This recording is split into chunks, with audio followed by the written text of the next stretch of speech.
Viver com doença de Parkinson pode ser difícil, mas um simples clique pode fazer toda a diferença. Esta doença pode enfraquecer a voz, mas com ajuda pode continuar a fazer-se ouvir.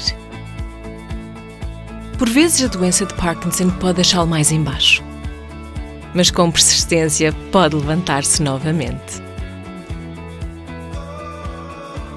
Há dias bons e dias menos bons, mas com a companhia certa e um desafio interessante, tudo parecerá melhor. Visite agora o website Bial Keep It On para se manter saudável, ativo e positivo, vivendo com doença de Parkinson. Continue em frente connosco.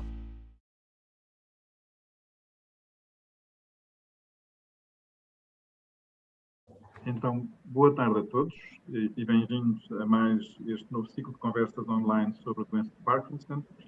E hoje o tema é tentar responder à pergunta de porque é que o exercício e a atividade física é importante para o tratamento e para a qualidade de vida e o estado de saúde das pessoas com doença de Parkinson. Eu hoje tenho o privilégio de ter como colegas neste painel, nesta conversa, a terapeuta Daniela Guerreiro, que é fisioterapeuta e que é a coordenadora da fisioterapia no CNS aqui em Torres Vedras, e tenho também o privilégio de ter o Dr. Marco Serrabulho, que é membro deste novo grupo chamado Young Parkies, é público que tem doença de Parkinson. Obviamente pode estar aqui mesmo sem ter doença de Parkinson e partilhar, no fundo, o conhecimento que foi adquirido nestes últimos anos sobre a doença, mas que se disponibilizou para vir conversar connosco sobre este tema que ambos estávamos aqui a conversar antes de entrar online, ambos reconhecemos como importante, e ele depois partilhará, não só na primeira pessoa, no fundo, as razões que o levam a considerar este tema importante, mas seguramente terá experiências e terá, no fundo, uma forma de pensar que eu acho que será útil partilhar com todos. Eu gostaria também de, nesta fase inicial, agradecer à Bial, no fundo, o apoio nesta sequência de conversas, desde a primeira e nesta agora de setembro, e também, direto, eu diria indiretamente, também à Young Parkies, que, no fundo, tem colaborado connosco e, nomeadamente hoje, ao sugerir, no fundo, este convite ao Dr. Marco Serrabulho para estar aqui. Eu não posso deixar de fazer aqui um comentário inicial também a todas as atividades que a Young Parkies tem feito, porque é notável, eu sou um dos seguidores, infelizmente não consigo estar presente em todas, mas sendo esta uma causa comum e sabendo eu o esforço que é preciso ter para, no fundo, implementar e conduzir todas estas iniciativas, de facto tem sido com enorme agrado e com admiração que eu tenho acompanhado, nomeadamente por uma organização nova, que tem pouco tempo de existência, mas que já, no fundo, tem uma participação muito frequente, digamos que nos mídia, e sei que em outro tipo de iniciativas, inclusive iniciativas presenciais e escolas que tem iniciado. Portanto, o meu cumprimento e no fundo, a minha gratidão por este esforço, que é de facto um esforço comum. Eu, no fundo, vou começar a fazer aqui uma pequena introdução sobre este tema do exercício, um bocadinho explicando porque é que falarmos de exercício é importante, e dar aqui, digamos que a minha visão, que é sempre uma visão de médico e de neurologista. A doença de Parkinson é uma doença frequente, é uma doença que tem um conjunto de sintomas que fomos partilhando ao longo destas conversas e que, eu diria, a maior parte das pessoas que está motivada para se ligar e para nos ouvir conversar tem conhecimento. É uma doença que tem muitos tratamentos que são eficazes. O que é que são tratamentos eficazes? São tratamentos que melhoram os sintomas da doença.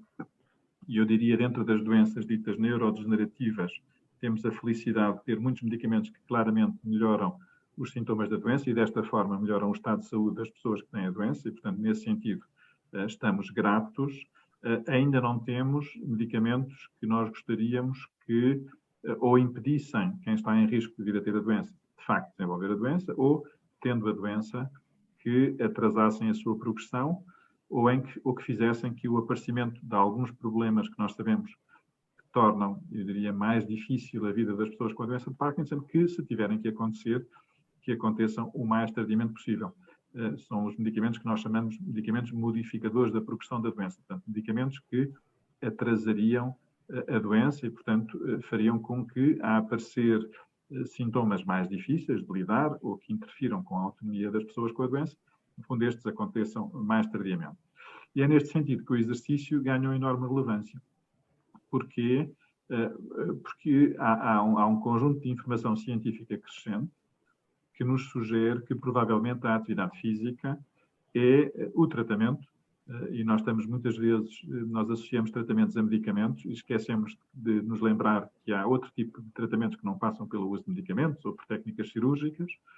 Obviamente o pensamento imediato é toda a área da reabilitação, a fisioterapia, a terapia da fala, a nutrição, a área da psicologia, no fundo que passam não pelo uso de medicamentos, mas de outro tipo de intervenções. E dentro destas intervenções ditas não farmacológicas, de facto, o exercício parece ser aquela que mais atrasa a progressão da doença.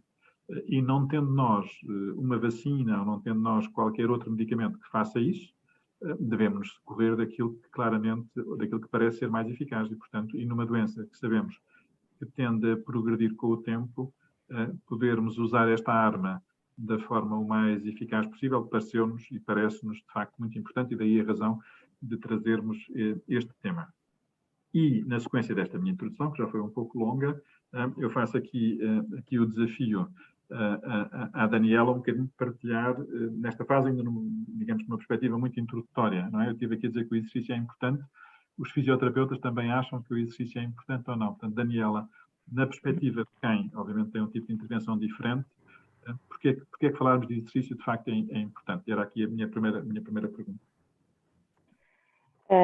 Olá a todos, primeiro que tudo, obrigada pelo convite, é um prazer estar aqui a falar sobre exercício e fisioterapia e que no fim desta conversa todos saiam mais motivados a continuarem ativos ou pelo menos a iniciarem então um plano de exercício. A fisioterapia e o exercício é quase impossível separar as duas coisas. No fundo, o exercício são atividades estruturadas e planeadas e que envolvem movimento e gasto energético. A fisioterapia utiliza essas atividades e esses movimentos para chegar ao seu grande objetivo, no fundo, que é melhorar e manter a capacidade funcional dos doentes, ou seja, a independência física, que é esse o grande e maior objetivo. E por isso estão ligados, no fundo, não podemos dizer que é uma técnica da fisioterapia, mas é um meio para conseguirmos estes objetivos. Os exercícios são estruturados e, no fundo, adaptados a cada pessoa, de acordo com os principais problemas ou objetivos ou até gostos. Muito bem, Daniela. Então, aqui a pergunta, começamos com perguntas que sejam úteis, não é? Para quem nos está a ouvir. E a primeira pergunta é, e no fundo já percebemos que fisioterapia, obviamente, é uma coisa mais dirigida aos problemas específicos da doença, e exercício, no fundo, é uma coisa, se calhar, um bocadinho mais genérica. As pessoas não precisam ter doença para fazer exercício. Acho que esse é um exemplo que podemos aqui usar. Portanto, aqui a pergunta é, quais é que são, de facto, os exercícios que são mais úteis para quem tem doença de Parkinson? Ao longo dos anos tem vindo a ser estudado, não é? E há um grupo de exercícios ou de áreas de exercícios que estão mais recomendadas ou mais estudadas na doença de Parkinson, como os exercícios aeróbicos, como o treino na passadeira, na bicicleta, a dança, o tai chi, o boxe. Mas para começar, eu acho que o mais importante é escolhermos um tipo de exercício que nos mantenha motivados e que seja agradável e seguro para conseguirmos manter isto no tempo. Porque cada plano de exercício tem que estar muito direcionado à capacidade de o doente poder cumprir. E essa adesão e esse cumprimento do plano tem muito a ver com esta motivação. Portanto, se sugerirmos atividades ou exercícios que o doente não se identifique, não goste, provavelmente a adesão vai ser baixa. Portanto, eu diria que, como é óbvio, a principal linha de raciocínio é escolher aquilo que está mais estudado, que tem mais efeito, e que são estas que eu já nomeei, não é? O treino de força, o treino cardiovascular, a dança, o boxe, todas estas atividades, a hidroterapia, mas tentarmos sempre adaptar e ajustar ao gosto do doente. Se o doente nos disser que gosta da capoeira, por exemplo, não é?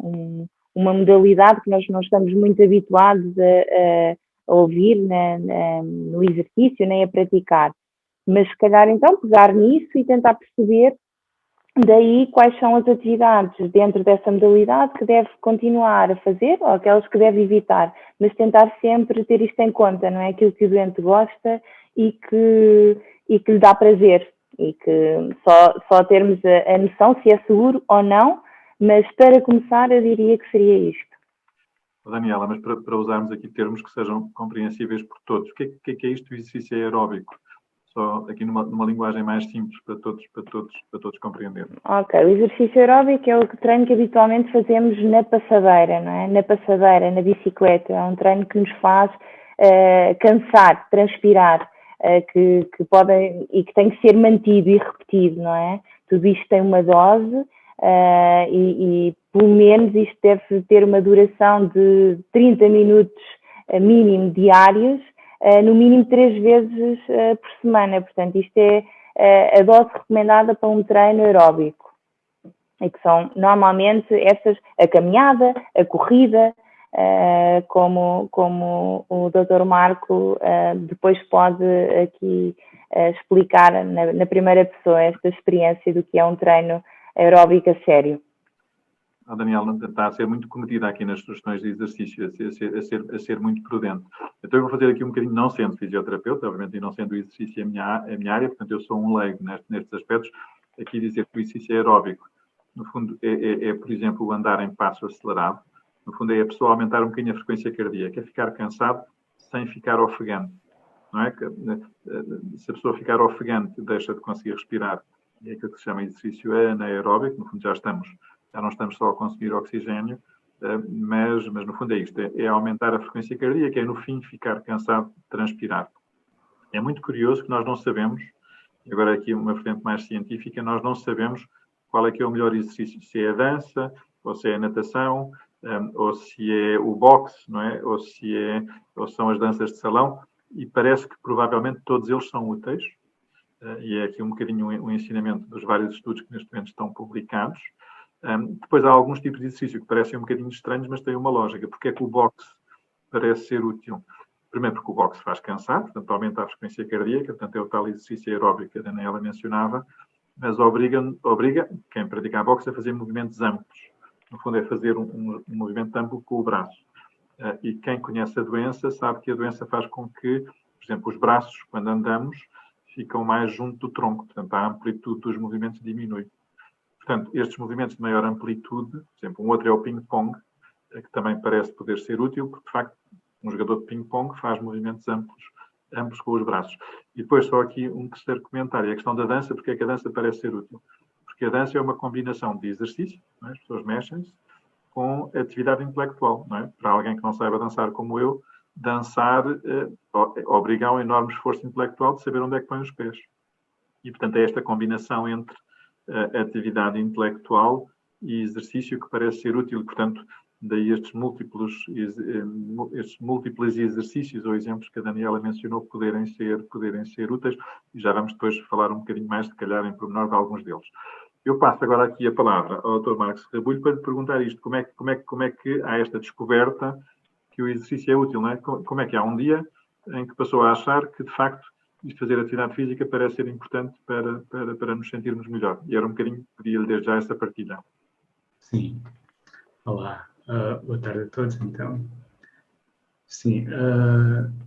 A minha relação com o exercício começou já um pouco tarde. Ou seja, nunca fui uma pessoa muito ativa em termos de atividade física. Fui sempre um pouco sedentário.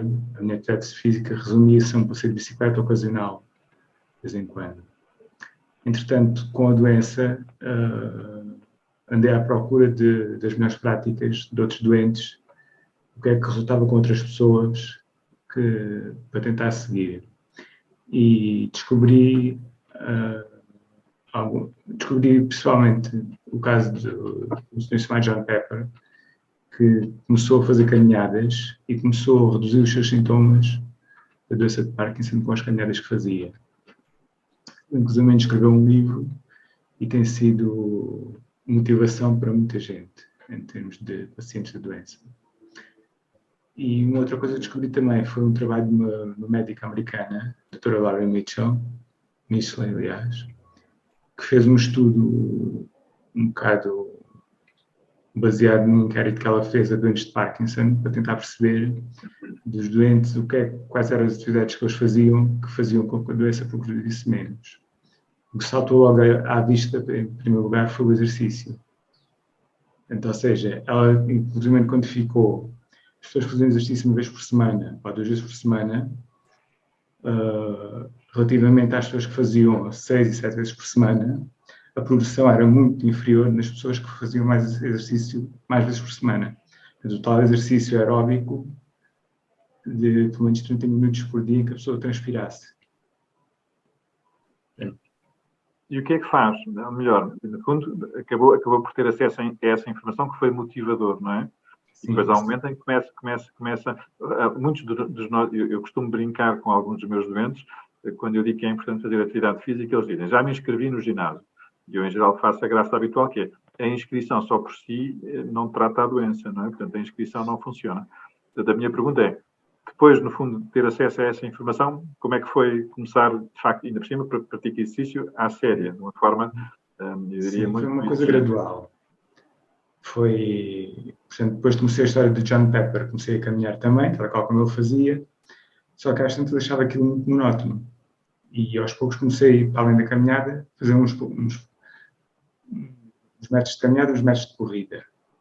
Quando dei por mim, às tantas já estava a correr também. Depois acabei por integrar um grupo de corrida, pessoas que correm habitualmente, comecei a acompanhá-las. Portanto, e houve fase em que fazia treinos mais intensivos durante mais vezes por semana, mas percebi que para a doença que ficava um bocadinho pior. Então limitei a 3 treinos semanais por semana, que foi o ponto que eu achei que era ótimo para mim. Porquê é que acha que ajuda? O que é que sente? No fundo, qual é que é, o que é que nota de diferente?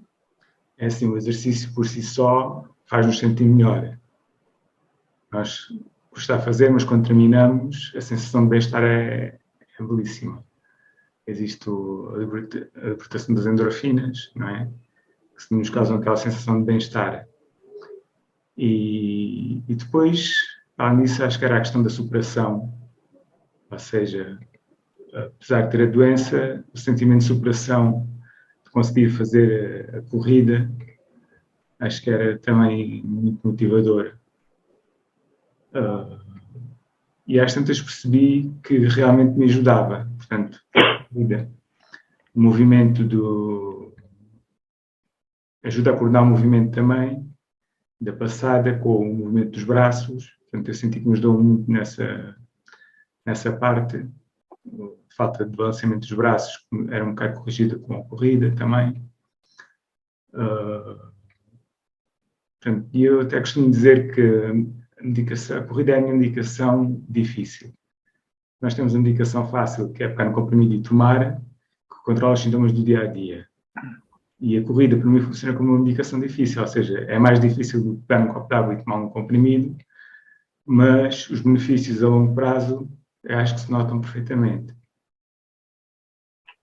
Muito obrigado. Já lá vamos voltar. Eu daqui a bocadinho vou-lhe colocar uma pergunta difícil, que é como é que conseguimos convencer os outros doentes também a começar essa atividade. Mas já voltamos, é um bocadinho deixar esta dica, porque esse é um dos aspectos mais importantes. Eu volto aqui à terapeuta Daniela Guerreiro e a minha pergunta é em que fase da doença, não é? Tivemos aqui um bocadinho a dizer, e estamos os 3 de acordo que o exercício é importante. O exercício é provavelmente o tratamento que mais atrasa a doença de progredir, e isso é algo que todos procuramos e andamos atrás de ter medicamentos que façam isso. É muito curioso, eu posso aqui também acrescentar, um bocadinho na linha daquilo que o Dr. Marcos Rabulho mencionou, o exercício não é só bom para a questão motora da doença, o exercício está também a ser estudado em muitas outras doenças, nomeadamente para a depressão, para a ansiedade, e parece ser benéfico, e, portanto, este aspecto também relacionado com o humor, não é? Com o bem-estar, pode ser um benefício que também advém do exercício, portanto, nós estamos aqui apenas a falar dos sinais motores da doença de Parkinson, e, portanto, aqui a pergunta é quem deve fazer atividade física? São os doentes na fase inicial, ou seja, na fase em que o diagnóstico é feito e têm ainda sintomas muito ligeiros e se calhar não valorizam a doença muito e, portanto, não estão muito motivados para começar a fazer atividade física porque estão bem. Por outro lado, os doentes em fases mais avançadas têm aqui riscos associados, nomeadamente a questão do equilíbrio e o risco de quedas. Portanto, Daniela, qual é que é a fase da doença em que o exercício é importante ou deve ser, de facto, ser um complemento ao tratamento? Portanto, eu diria que desde o início, portanto, desde o diagnóstico que devem começar a fazer exercício, e isto é aplicável depois a toda a progressão da doença. Portanto, em todos os momentos o exercício é importante.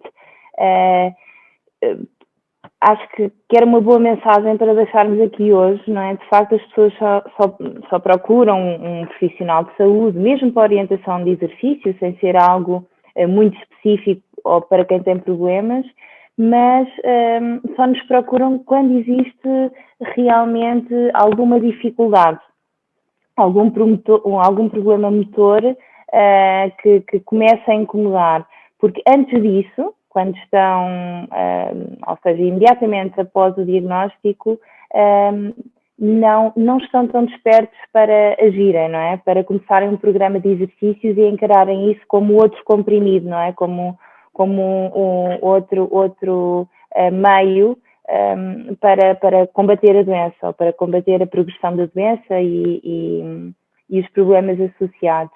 Portanto, a mensagem principal é sim, desde o momento do diagnóstico devem começar a fazer exercício. Então, e os doentes que estão em fases mais avançadas da doença, que já têm algum risco, nomeadamente com a marcha, se não é perigoso, ou melhor, quais é que são os riscos associados ao exercício que nós devemos saber e de que forma é que isso deve ser, no fundo, levado em conta quando esta decisão é tomada?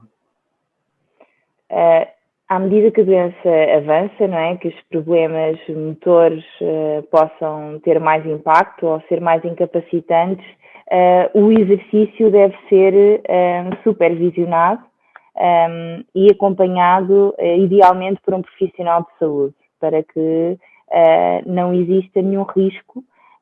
Aquele que nos salta mais à vista é realmente o risco de queda, não é, pelas alterações do equilíbrio, e, portanto, devemos conseguir prevenir essas quedas a todo o custo, especialmente durante o exercício, que é um momento em que aumentamos o risco, não é? Inevitavelmente, alguém que tem alterações do equilíbrio, se estamos a treinar equilíbrio, vamos aumentar esse risco. Portanto, é indispensável que seja um treino acompanhado, idealmente por um especialista na área, não é?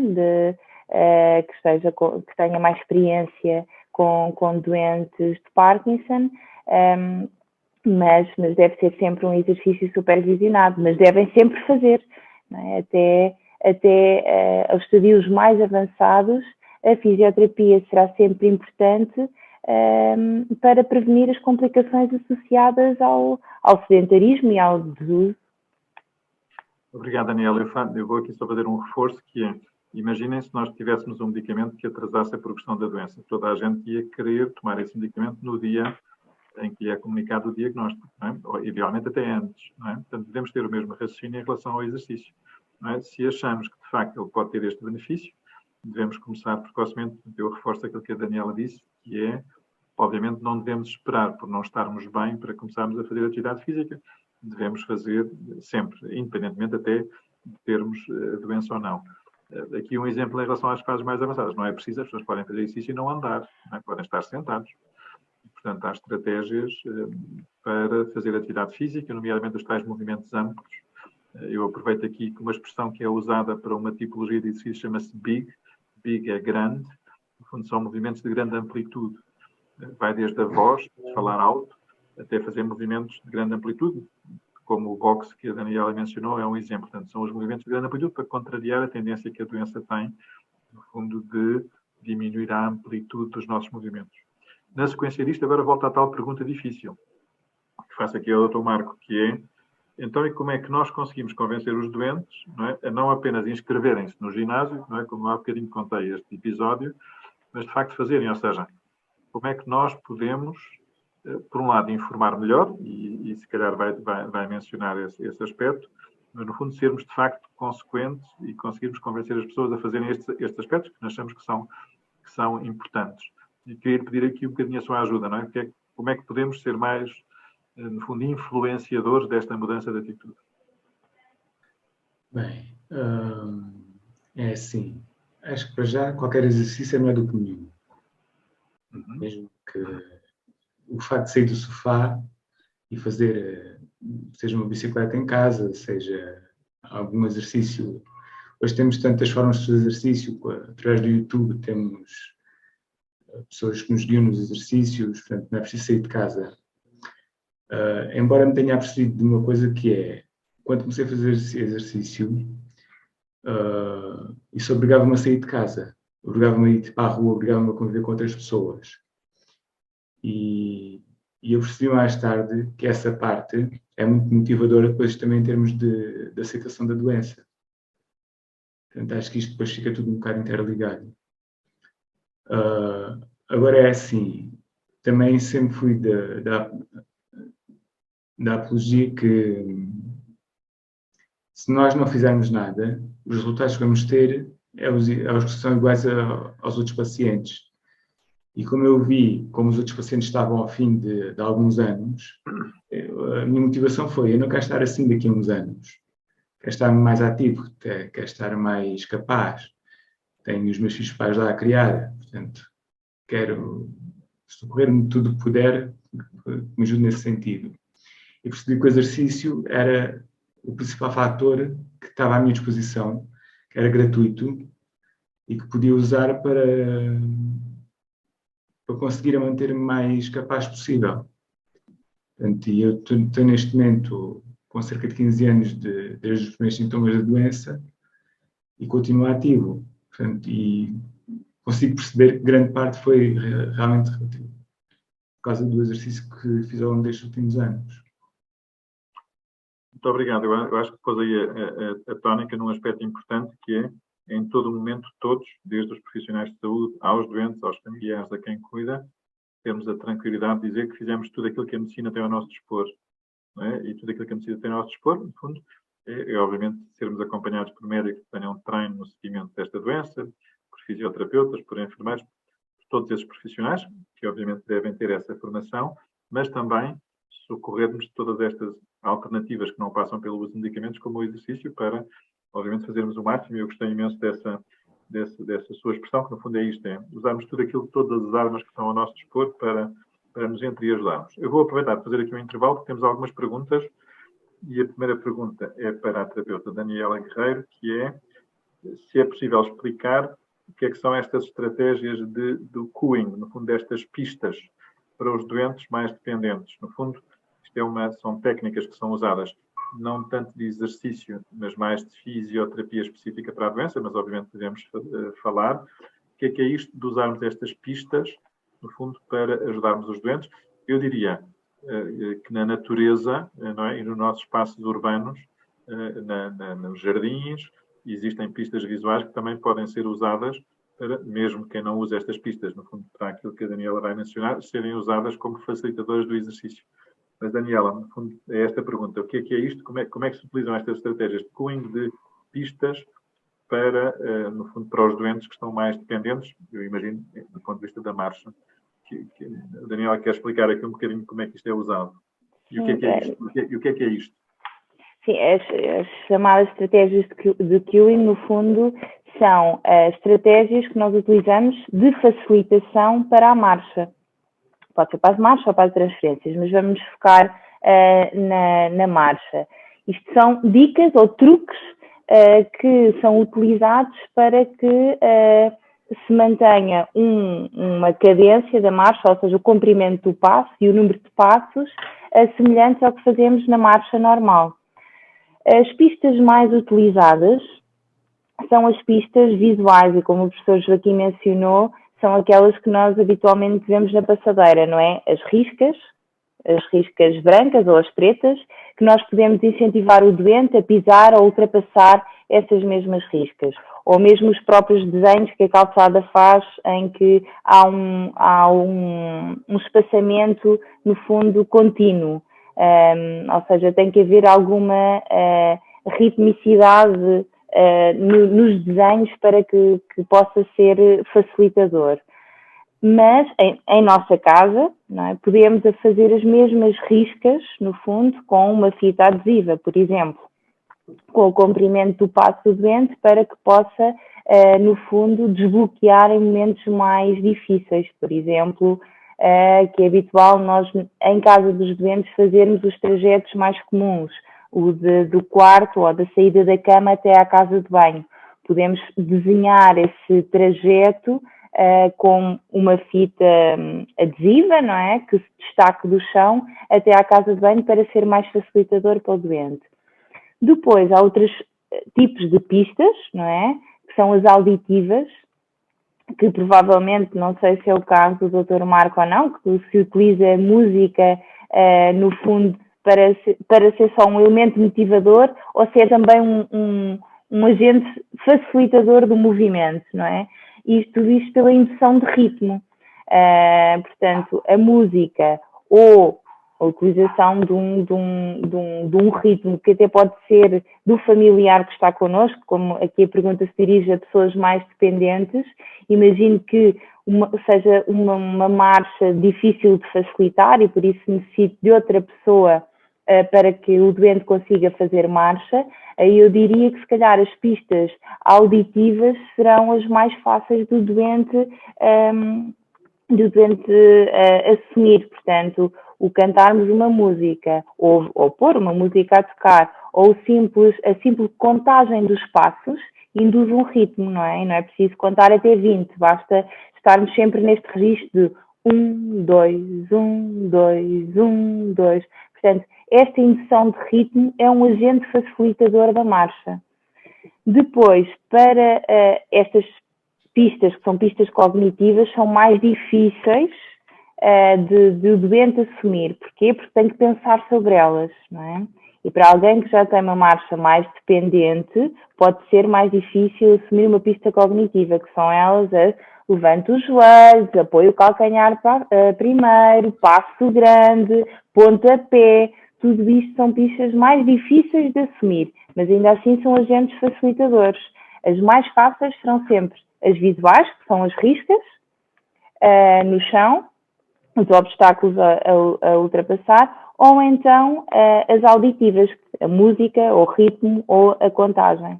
Não sei se esclareci. Não, Daniela, super, de uma forma muito clara. Eu até diria, às vezes há zonas em casa que nós sabemos que são particularmente complicadas, que são as passagens estreitas, são as ombreiras das portas, aqueles corredores mais apertados, que nós sabemos que são os que mais provavelmente podem causar este episódio dos doentes ficarem com os pés colados ao chão, chama-se freezing, é um bloqueio, os pés ficam colados ao chão e não querem arrancar, e no fundo os doentes socorrem-se destas estratégias que a Daniela mencionou para, no fundo, voltarem a arrancar e voltarem a andar. No fundo é quase como desenhar umas escadas no chão. Estão a imaginar aquelas escadas, aqueles escadotes, no fundo é desenhar no chão uma espécie de um escadote, em que aquilo que é pedido ao doente é para passar o pé por cima, no fundo, de cada um dos degraus do escadote, que acaba por estar desenhado no chão. Pode ser visual, pode ser auditivo. Uma das pistas auditivas é são as pessoas usarem, por exemplo, o som de uma marcha militar tem uma cadência que pode só por si, pode facilitar. Eu já agora faço aqui a pergunta ao Dr. Marco Rabulho se quando corre leva uns headphones e tem uma música que pode ser motivadora, não é? Podem ser aquelas músicas só para a pessoa correr, ou se é por uma questão do ritmo. Tem alguma destas estratégias ou não? Não, porque também não sinto necessidade ainda. E não tem que vir a esse ainda, devemos retirá-lo, não é? Não é obrigatório que venha a ter, só para estarmos cientes disso, mas de facto há doentes em que esta ajuda deste ritmo de facto é importante. Eu acho que a pergunta a seguir, vamos precisar aqui de mais da sua ajuda. A segunda pergunta é, a minha mãe fazia hidroginástica e gostava, em 2019 foi-lhe diagnosticada a doença de Parkinson e não voltou a fazer hidroginástica, nem outro tipo de exercício. E a pergunta da filha, imagino que seja a filha que nos está a perguntar, devo insistir para voltar a fazer a hidroginástica ou deve fazer outro tipo de exercício. No fundo, é alguém que fazia hidroginástica, de repente tem um diagnóstico de doença de Parkinson e, aparentemente, de lá para cá, deixou de fazer esta atividade física e a pergunta é se deve fazer hidroginástica ou se temos outra recomendação. Eu vou começar aqui com uma resposta que tem a ver com a utilização das piscinas, e este é um aspecto importante, ainda por cima é uma área que nos tem motivado em termos de percebermos um bocadinho o risco. A piscina e a água são coisas boas, portanto, a hidroginástica é uma coisa boa. A água, de facto, tem um efeito mágico. Nós gostamos de nadar e gostamos de fazer exercícios na piscina e muita gente tem esse prazer.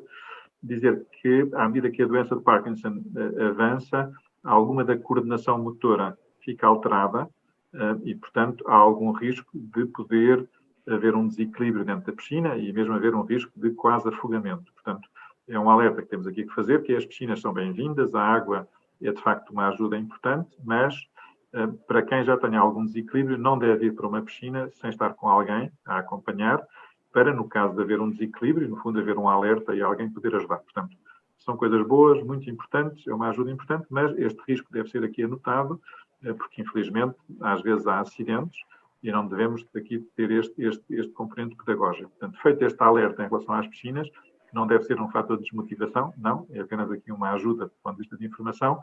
Eu pergunto aqui à Daniela, não é, como é que responde a esta filha, esta mãe, agora doente de Parkinson, que deixou de fazer hidroginástica, parece não haver esta motivação, portanto a pergunta, deve voltar a fazer hidroginástica ou que exercício é que é recomendado, Daniela? Eu acho que deveríamos continuar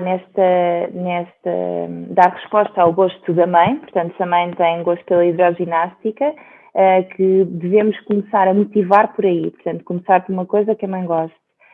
Agora, se a hidroginástica neste momento será o mais aconselhável, não sei. Porquê? Porque é feita em grupo, habitualmente, não é? E daí de ainda não ter sido avaliado o risco que a mãe tem dentro de água, se há risco de conseguir ou não nadar, ou de estar na posição de pé em segurança dentro da água, eu sugeria que começasse a fazer hidroterapia, portanto, dentro de água, mas com talvez um fisioterapeuta ou um PT que tivesse mais direcionado só para a mãe e não para um grupo. Portanto, que estivesse atento aos sinais de maior risco e que tenha um acompanhamento mais especializado e mais direcionado só para as dificuldades ou para os objetivos da mãe. Eu ainda antes de passar aqui a palavra ao Dr. Max Rebulho, eu faço aqui um comentário que são os aspectos da motivação e que a Daniela mencionou. Assim, não adianta que alguém comece a fazer atividade física só durar uns dias ou umas semanas. De facto, a questão da manutenção é importantíssima. Isto é o mesmo que alguém que toma um medicamento que é muito eficaz, mas obviamente se depois deixar de tomar, ele deixa de fazer efeito, não é? E eu acho que este pensamento e esta equiparação com os medicamentos é muito importante e só é possível se as pessoas tirarem algum prazer e se nós quebrarmos um bocadinho a monotonia de fazer sempre a mesma coisa, portanto, fazer coisas variadas é importante e no fim, se calhar, podemos dar aqui algumas sugestões que passa por um dia fazer caminhada, no dia a seguir fazer hidroginástica, no terceiro dia inscrever-se nas danças de salão da zona onde vive, portanto, esta variação do estímulo não só é útil do ponto de vista terapêutico, mas quebra um bocadinho a monotonia, portanto, eu acho que pode ajudar a que as pessoas não desistam. Eu faço aqui a pergunta ao Dr. Marco, o que é que respondemos a esta filha para motivar esta mãe, não é? Ou seja, da perspectiva de quem tem a doença, não é? O que é que nós podemos responder aqui em relação a como é que nós motivamos alguém a fazer aquilo que nós achamos ou que pensamos que é útil? Sim, acho que fazer uma coisa que a pessoa gosta à partida é meio caminho andado para manter depois a atividade.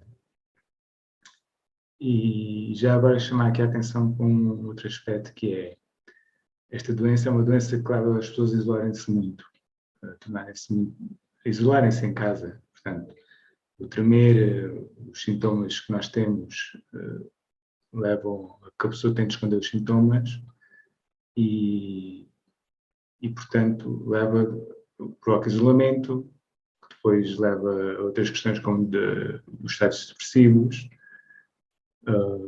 E acho que o facto de a pessoa fazer uma atividade que gosta é aquilo que eu mencionei há bocado. Portanto, faz com que a pessoa procure estar com outras pessoas que combate, de certa forma, também este tipo de sentimentos.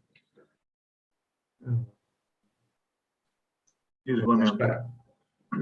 Passa um bocado por aí também.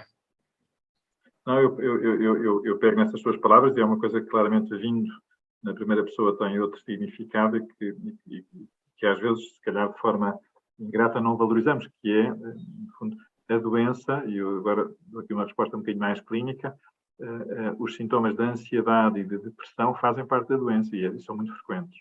Obviamente, isso depois pode levar ao isolamento e pode levar a esta menor vontade, não é, de fazermos coisas que sabemos que racionalmente, obviamente, são úteis, e isso não deve ser desvalorizado. Portanto, compete-nos a todos nós, profissionais de saúde, familiares, cuidadores, amigos, no fundo, de vencer esta barreira, não é?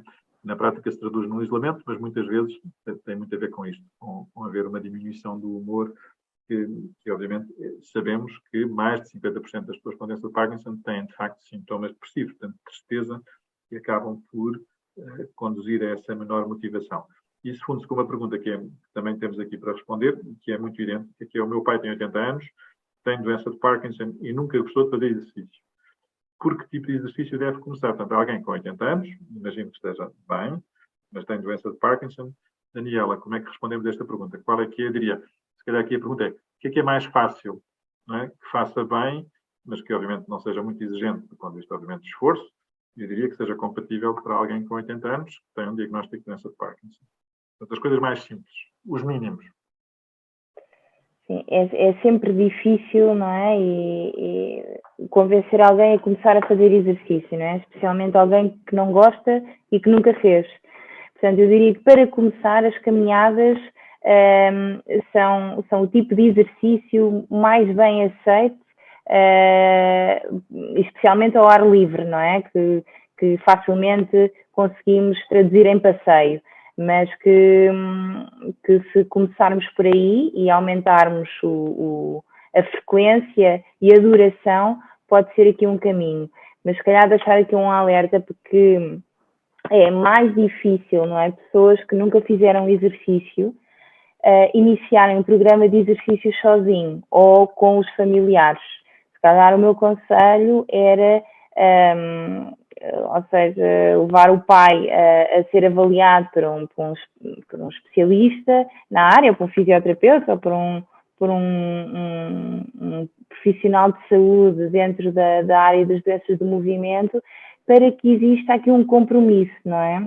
Se calhar aqui neste caso era importante iniciar a fisioterapia, não é? Com base em exercício, não é? E porque sozinho acredito que seja mais difícil implementar uma rotina, não é? E que as rotinas e a implementação deste exercício, quando é estimulada por familiares e quando a pessoa não gosta, ainda se torna mais difícil, não é? Não é tão bem-vindo. Então, Daniela, eu vou fazer aqui um comentário, um bocadinho de simplificação. Eu diria andar, se calhar o mais fácil é o caminhar, porque obviamente isto pode ser feito com a supervisão de um profissional de saúde, seria a situação ideal, e termos essa ajuda, mas nós sabemos bem que não é fácil, que em muitos locais não há pessoas com essa vocação e com esse treino, e não é por isso que os doentes não devem fazer.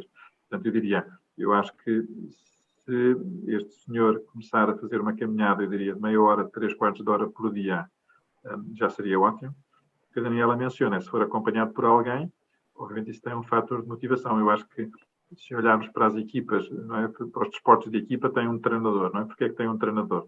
Tem um treinador porque os atletas, se estivessem por conta deles, provavelmente treinariam muito menos.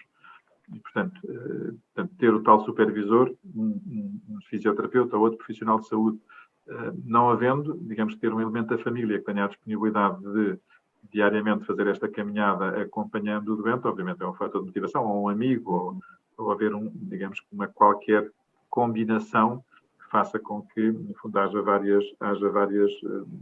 haja o compromisso, não é? De ir com alguém, acho que seria muito útil. E a pergunta, Daniela. Sim, Daniela. Força. Outra dica era, por exemplo, adquirirem uma bicicleta estática em casa. Não sei se tem capacidade ou não para conseguir pedalar, mas acho que podia ser outra das estratégias para começar a fazer exercício.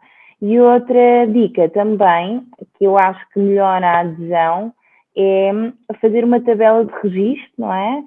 Primeiro assumirmos um compromisso com o doente e dizermos aquilo que estamos dispostos a fazer, se é 3 vezes por semana, meia hora por dia, não é? Começando por aqui. E estimular a pessoa a preencher, ok, fiz, não fiz e porquê é que não fiz, não é? Para perceber o que é que está a motivar, o que é que está a desmotivar e as razões pelo qual não fez. E a partir daí tentarmos depois explorar outros caminhos, outro tipo de exercício que leva ao cumprimento da dose que foi estipulada inicialmente. Quando é haver um diário e o diário só por si funcionar como um instrumento de motivação, não é? Portanto, é importante. Eu volto aqui ao Dr. Marco para lhe perguntar qual é que é a informação que está em falta, ou seja, na perspectiva dos doentes e das associações de doentes e, no fundo, quem está do outro lado, que tipo de informação é que deveria existir que não existe, no fundo, quais é que são as lacunas que identifica, obviamente para todos nós, como comunidade, podermos de alguma forma contribuir para vencer esses obstáculos, na sua opinião? É assim, quando eu comecei, realmente custei a encontrar informação que me dissesse cientificamente que fazer exercício era bom para a doença. Aliás, eu até tive um neurologista que me disse que fazer fisioterapia ou não fazer, que ia dar exatamente ao mesmo resultado. Na altura, os estudos que havia não provavam o exercício que ajudasse na doença.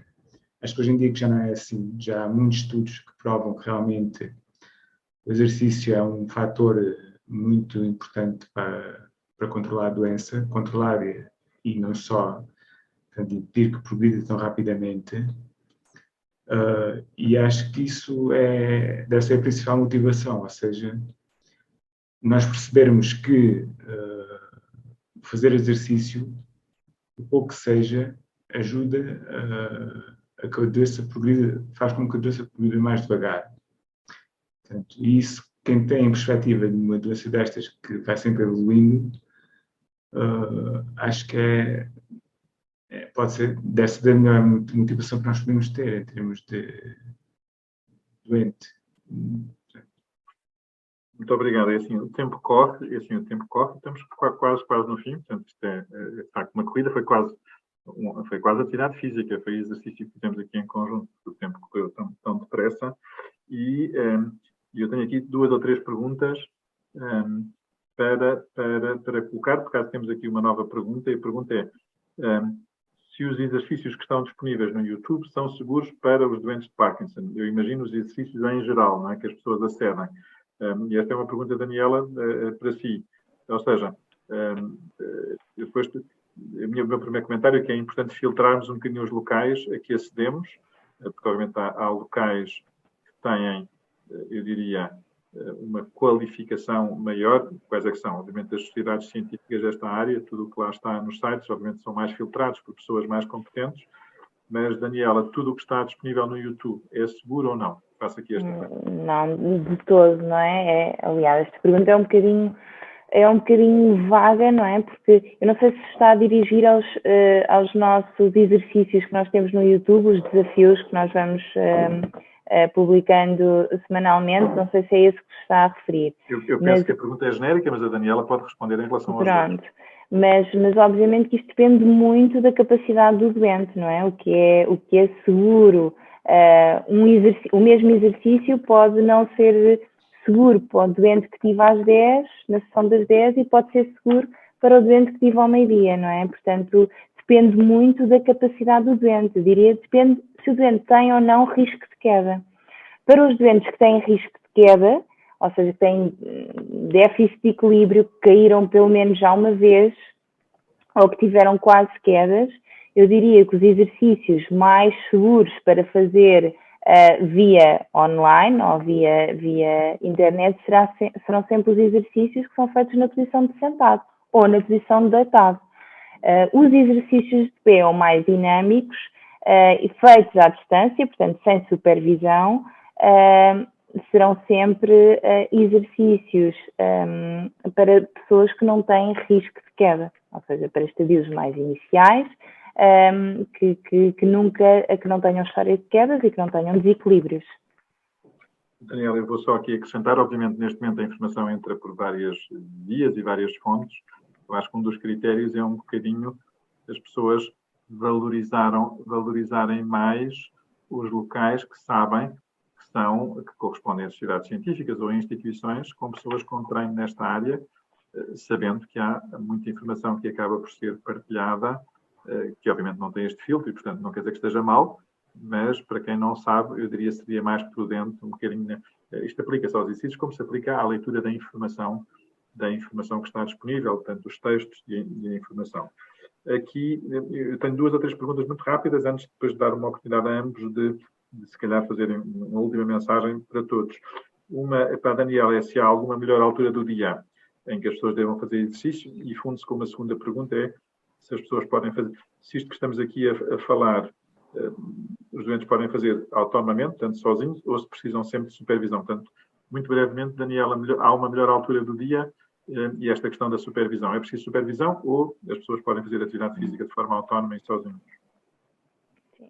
Eu diria que a melhor altura do dia é variável, não é? Depende de se a pessoa está ativa profissionalmente ou não, se tem outro tipo de compromissos e que isso possa ter impacto depois na adesão. Mas a nível motor, não é? A nível físico, eu diria que a melhor altura do dia para fazer exercício é a altura em que o doente se sente melhor, portanto, mais ativo, com mais energia. E eu vou aqui partilhar, esta é uma doença flutuante, e no fundo todos conhecemos bem, com os momentos em que os doentes estão melhor, que é o on, e os momentos em que a medicação não faz tanto efeito off, e de facto, nomeadamente até pelas questões de risco, o melhor momento para fazer exercício é quando os doentes estão on. Isto é uma resposta assim simples. Depois aqui dizer que, com profissionais de saúde, muitas vezes nós usamos o momento off para treinar outro tipo de aquisições, mas no fundo, nomeadamente para quem está em casa e para quem faz de forma autónoma, claramente deverá tentar usar os momentos em que a medicação está a fazer mais efeito, portanto estejam melhor. Isto funde-se com outra pergunta, Daniela, sozinhos ou com supervisão?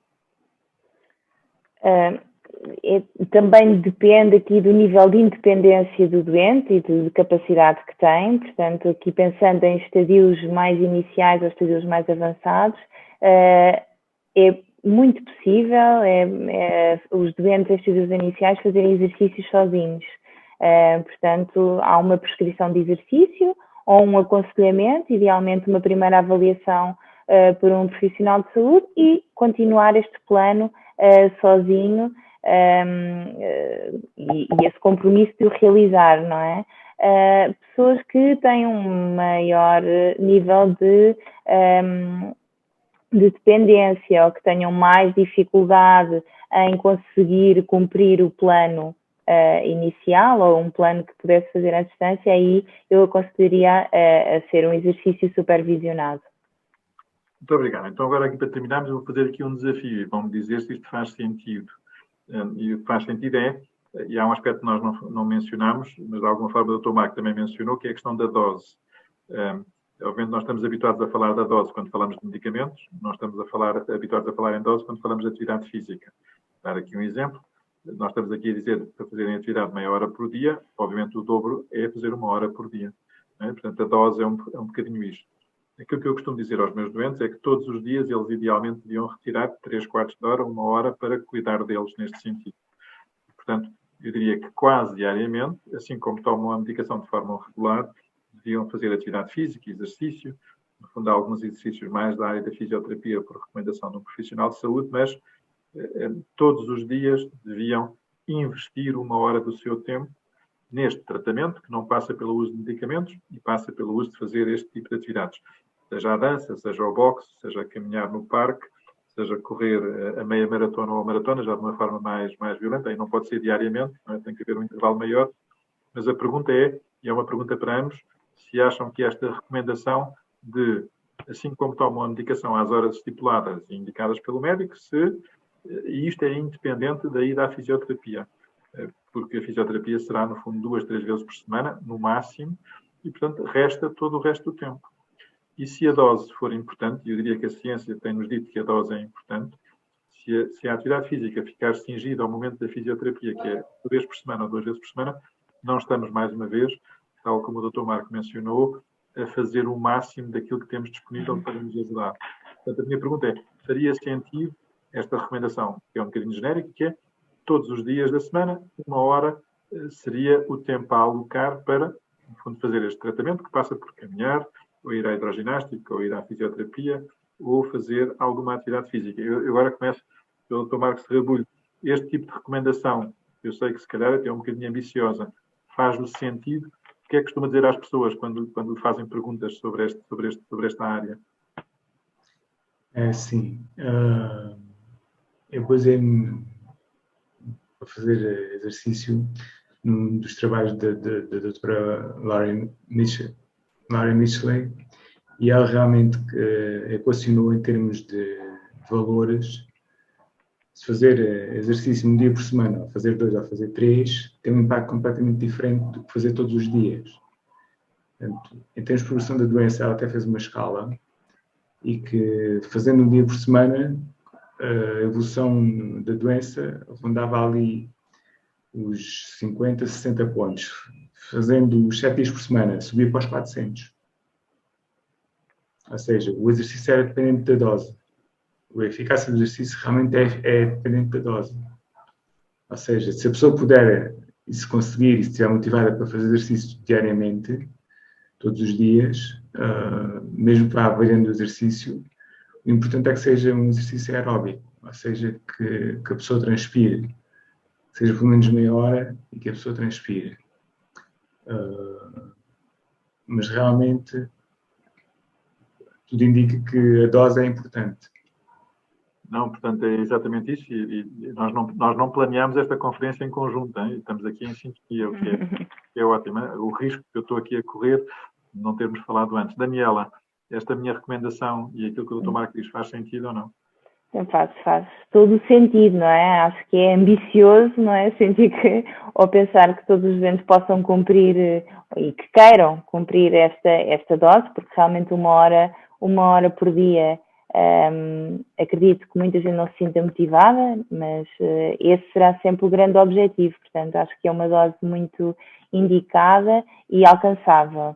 Mas ia deixar aqui só para ser mais meiguinha e não deixar os menos motivados, desamparados.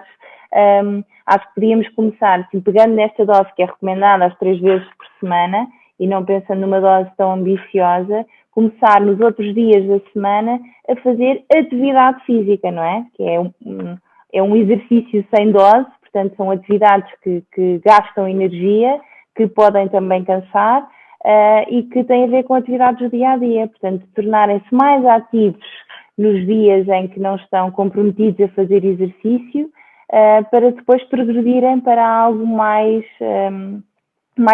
estruturado e com um objetivo em específico, mas são lá atividades como fazer jardinagem, ir às compras ao supermercado, algo que envolva algum gasto energético, mas que não tenha uma dose tão ambiciosa.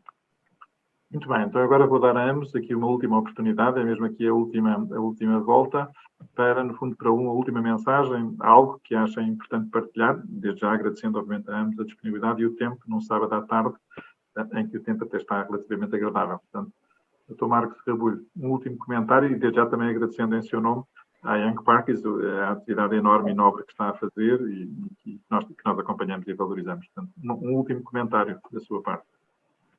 Pronto, já agora é só chamar a atenção também em relação à Young Parkies, que a Young Parkies proporciona atividades através de vídeo com uma fisioterapeuta especializada e com uma professora de yoga.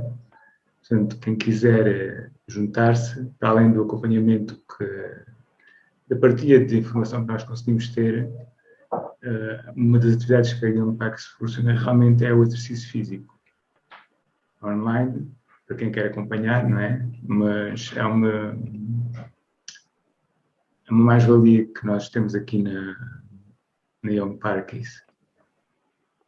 Muito obrigado, e é fácil aceder, basta ir à net, ou seja, não há razões para as pessoas não fazerem, porque têm muita coisa para acompanhar e para poderem seguir, e, portanto, e que são, obviamente, fatores de motivação e de seguimento. Muito obrigado. Daniela, um último comentário. O útil elementar é começar tentar incentivar os doentes em estadios iniciais, após o diagnóstico, começarem a fazer exercício, não é? E não só quando já sentem que existe aqui algum compromisso motor ou uma alteração do equilíbrio, que é aquilo que é mais comum. Portanto, comecem desde o início a fazer exercício de forma regular, 5 vezes por semana, 1 hora. Muito obrigado, Daniela. Eu tenho aqui, então, agora a prerrogativa de fechar. Primeiro, muito obrigado a ambos pela disponibilidade. Dizer, às vezes temos mais dificuldade em explicar estes tratamentos que não são comprimidos, mas, mais uma vez, se tivéssemos um comprimido que atrasasse a progressão da doença, todos tomaríamos logo desde o início, e é um bocadinho aquilo que devemos fazer em relação ao exercício. Depois a dose também conta, portanto, obviamente o ideal é que todos os doentes possam, desde o início, no fundo, ter acesso a esta informação que estamos aqui a partilhar, mas depois possam pô-la em prática. Portanto, um dia façam uma caminhada de 1 hora, no dia seguinte, no fundo, tenham uma aula de dança, no terceiro dia vão à hidroginástica e, no fundo, usem o tempo numa perspectiva terapêutica e, portanto, que isso se traduza num benefício, porque, infelizmente, ainda não temos nenhum medicamento que faça isto por si. Portanto, ainda se torna mais relevante, obviamente, este tipo de investimento na nossa saúde. Depois dizer uma palavra de alerta também para os profissionais de saúde. Obviamente estamos aqui a dirigir-nos aos doentes, aos cuidadores e às famílias, mas os próprios profissionais precisam de aprender, e eu faço aqui meia culpa em relação aos próprios médicos, tal como aqui foi mencionado, que nem sempre têm, no fundo, incluem naquilo que sugerem, naquilo que recomendam a atividade física, e no fundo essa correção também tem que ser implementada. E, assim como prescrevemos levodopa, temos também que prescrever exercício, e, da mesma forma, referenciar os doentes, obviamente, fazer fisioterapia, terapia da fala, mas também exercício. Chama-se exercício clínico e, infelizmente, ainda não está disponível em todos os locais, mas eu espero que rapidamente, no fundo, isto seja também um hábito também para os profissionais de saúde fazer esta referenciação, e eu espero que, de alguma forma, esta conversa, obviamente, vá nesse sentido e possa ser, no fundo, essa ajuda. Aqui uma nota de agradecimento à Bial, que nos apoia nestas conversas, neste caso específico e nestas conversas à Young Parkies, pela colaboração, e mais uma vez aqui o meu desafio é que consultem também os vídeos e as sessões que semanalmente estão disponíveis pela Young Parkies.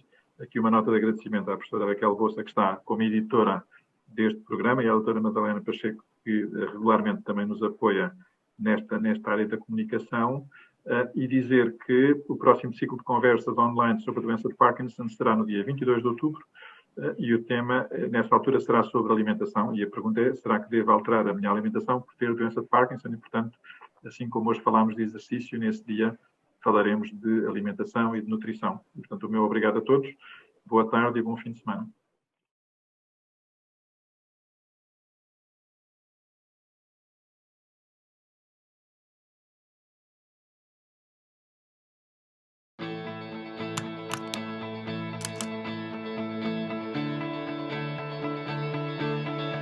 Viver com doença de Parkinson pode ser difícil, mas um simples clique pode fazer toda a diferença. Esta doença pode enfraquecer a voz, mas com ajuda pode continuar a fazer-se ouvir. Por vezes a doença de Parkinson pode deixá-lo mais em baixo, mas com persistência pode levantar-se novamente.